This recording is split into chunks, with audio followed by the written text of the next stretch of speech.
Hey, welcome to the answer plot in the Sueur. Today we're looking at some starter treatments. I have them laid out here on the block. A lot of my questions go to this time of year of what did a starter actually provide for me.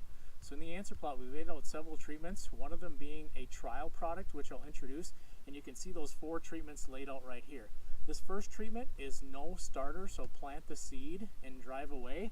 So you can definitely see that this plant has a little narrower stalk, not as much root development, and a little shorter in stature. The next treatment here is 1034O, 5 gallons Infurrow, so that's it, just phosphorus Infurrow. Got to remember that phosphorus is the energy source. It's going to be that pop-up ability of that plant to come up out of the ground, and you can definitely see that in these plants here. They're a little bit taller, and they also have a little bit wider of a stalk. This next treatment down here is going to be phosphorus, so 1034O Infurrow, zinc, and ascend.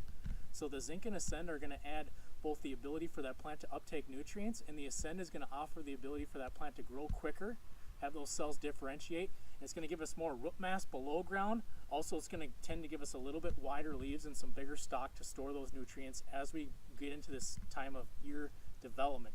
This last treatment that we're looking at is going to be ascend plus a growth promoter that we're looking at. Now that growth promoter, can't really say much about it now. Some of these trials are in the field, but definitely this is the 3rd site I've looked at, and I can definitely see a lot larger stalk.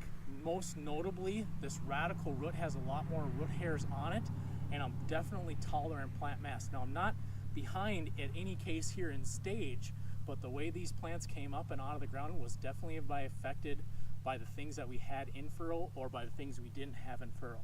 So thanks for this week's Easy Insights update. Stay tuned.